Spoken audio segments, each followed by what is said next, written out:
कि ममता परिणाम कम होगा। और 28 नंबर श्लोक में जितने भी संबंध हो उसको त्यागने की प्रेरणा दी है कि जितने भी संबंध है सब दुख के ही कारण हैं। दुख संदोय भागित्वम संयोगादेह देही नाम त्यजामेनम तथा सर्वम मनोवाक्काय कर्म भी। जितने भी संयोग हैं वह अपन लोगों को सुख के कारण नहीं है, अपन को मोह के कारण इस सुख के कारण प्रतीत होते हैं, परंतु अंततः जितने भी संयोग हैं सब अपन को राग द्वेष कराने के निमित्त होते हैं, संसार परिभ्रमण के कारण होते। इस प्रकार अपन लोग संयोगों को नहीं छोड़ पाए, परंतु संयोगों को अपना मानना छोड़ सकते हैं, कुछ भी मेरा नहीं है। 29 नंबर श्लोक में बतलाया था कि ना मे मृत्यु कुतो भीतिर ना मे व्याधि कुतो व्यथा ना हम बालो न वृद्धो हम न एवैतानि पुद्गले। शुद्ध निश्चय की दृष्टि से देखा जाए तो आत्मा का जन्म ही नहीं है। जब आत्मा का जन्म ही नहीं होता है तो आत्मा की मृत्यु भी नहीं होती है। निश्चय नय से तो आत्मा अनादि काल से है और अनंत काल तक रहने वाला है, इसका कभी अभाव होने वाला नहीं है। जो भी उत्पाद व्यय होता है किस में होता है? पर्यायों का उत्पाद होता है, पर्यायों का ही व्यय होता है। उत्पाद व्यय द्रव्ययुक्तम सत, सत द्रव्य लक्षण, द्रव्य का लक्षण तो सत है, उसका कभी नाश नहीं होता है। तो मैं भी जीव द्रव्य हूँ, मेरा भी कभी नाश नहीं होता है। जब आत्मा का कभी नाश ही नहीं होता है तो मृत्यु का भय किस बात का? इसलिए जो सम्यक दृष्टि जीव होता है उसको मृत्यु का भय नहीं होता है। और व्यवहार नय से जन्म भी होता है तो व्यवहार नय से मृत्यु भी होती है, और जिसका जन्म हुआ तो उसकी मृत्यु भी निश्चित है। क्यों भाई विक्की? जन्म हुआ है तो जिस समय से जन्म हुआ है उसी समय से मृत्यु चालू हो जाती है। जिस प्रकार दीपक जब से जलना शुरू होता है उसी समय से वह धीरे उसका तेल कम होने लगता है, तो उसी समय से उसका भुजना प्रारंभ हो जाता है। इस प्रकार जब अपन जन्म लेते हैं उसी समय से आयु कर्म के निषेक झरना प्रारंभ हो जाते हैं। इसलिए पितृ समय जो मरण होता है उसको शास्त्रों में आवीची मरण कहा है। कौन सा मरण किया है? आवीची। जिस प्रकार तालाब में पितृ समय लहरें उठती हैं और नष्ट होती हैं, इसी प्रकार पितृ समय आयु कर्म के निषेक उदय में आकर के खिलते हैं, उसको ही शास्त्रों में आवीची मरण कहा है। तो पितृ समय अपना मरण हो रहा है तो उसके बारे में भी ध्यान रखना चाहिए कि पितृ समय का अपन को सदुपयोग करना है। और मृत्यु कभी भी आ सकती है, मृत्यु तो निश्चित है परंतु कब आना ये निश्चित नहीं है, कभी भी आ सकती। इसलिए हमेशा जाने को अपन को तैयार रहना चाहिए। जीवन जी के कहाँ जाना इसका तो कुछ विचार करो, चलना है उस पार बटो ही चलने को तैयार रहो। तो तैयारी है कि नहीं है भाई? हैं? बाकी सबकी तैयारी इसको छोड़ के चलने की तैयारी नहीं, बाकी संसार की क्रियाओं की, संसार के कामों की सब तैयारी। एक कहना करिष्यामि करिष्यामि करिष्यामि इति चिंतित, मरिष्यामि मरिष्यामि मरिष्यामि इति विस्मरित। ये कहना वो कहना, कोई कहे कि धर्म कर लो तो करूँगा करूँगा, इतनी जल्दी क्या है भाई? हैं? अभी तो ये कहना तो करिष्यामि करिष्यामि इति चिंतित और मरिष्यामि मरिष्यामि इति विस्मरित। मैं मरूँगा इसको अपन लोग भूल जाते हैं। 12 भावना पढ़ तो लेते हैं, राजा राणा छत्रपति हाथ इनके असवार, मरना सबको एक दिन, अपनी अपनी बार की तुपनी तुपनी बार। दूसरों की ही गिनती कहते हैं कि वो चलेगा, वो इनका नंबर है, वो हॉस्पिटल पहुंच गए हैं, वो बीमार रहे उन्हीं का नंबर है, परंतु मेरा नंबर आएगा इसको अपन नहीं गिनते हैं। परंतु मृत्यु की लाइन में सभी लगे हुए हैं, कब किसका नंबर आया कोई भरोसा नहीं है। इसलिए मृत्यु के लिए हमेशा तैयार रहना चाहिए, मृत्यु से भयभीत नहीं होना चाहिए। मृत्यु से भयभीत ना हो करके मृत्यु को सुधारने का पुरुषार्थ करना चाहिए कि हमारी अच्छे से समाधि पूर्वक मरण हो जाए। और मृत्यु कब सुधरती है? जब जीवन सुधरेगा तो मृत्यु सुधरेगी, क्योंकि जीवन का गणित थोड़ा उल्टा है। यहाँ वर्तमान सुधारो तो भविष्य सुधरता है। क्या? वर्तमान सुधारो तो भविष्य सुधरता है और जीवन सुधारो तो मृत्यु सुधरती है। इसलिए मृत्यु को सुधारना है तो अपने जीवन को सुधारने का प्रयास करना चाहिए, व्यसन बुराइयों से दूर रहना चाहिए, वृत्ति बन के संलेखना पूर्वक मरण की तैयारी करना चाहिए। इसलिए जैन धर्म में मृत्यु को महोत्सव कहा है। क्या कहा है? महोत्सव है, क्योंकि मृत्यु कोई दुख की बात नहीं है। जिस प्रकार पुराने कपड़े हो जाते हैं तो पुराने कपड़े बदल करके नए कपड़े पहनने में दुख होता है कि अच्छा लगता है? पुराने कपड़े बदल करके नए कपड़े पहनना आनंद की बात होती है। इसी प्रकार शरीर को, एक पुराने शरीर को छोड़कर नया शरीर मिल रहा है तो इसमें कोई मृत्यु क्या है? ड्रेस और एड्रेस का बदलना ही तो मृत्यु है।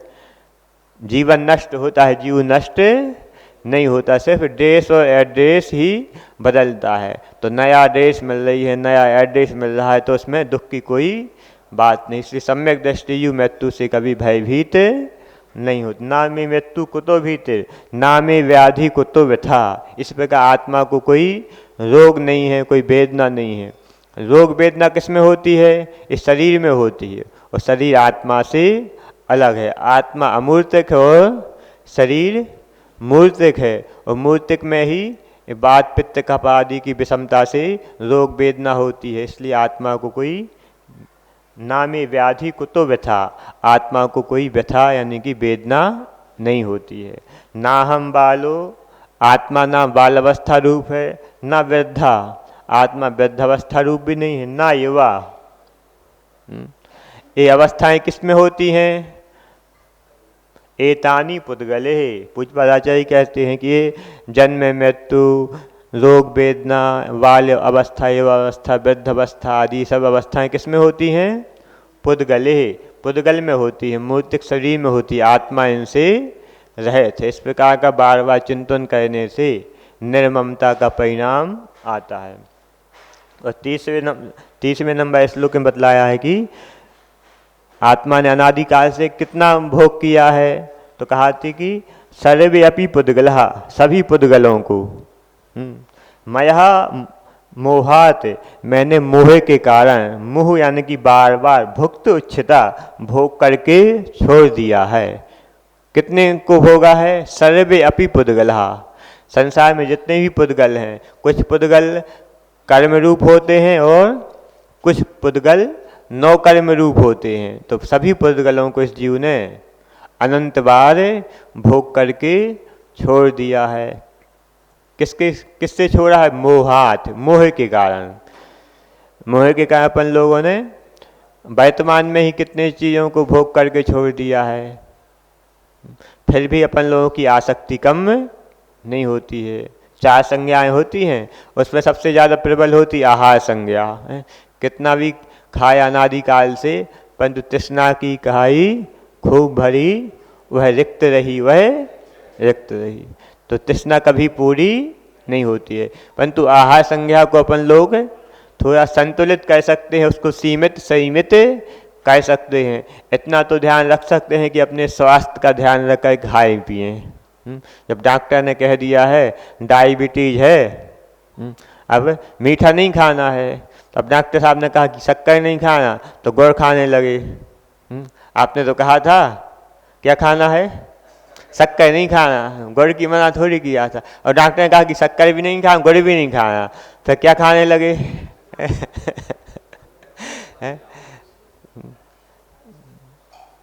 किशमिश, मुनक्का, पिंड खजूर, इसकी मना थोड़ी कही गई।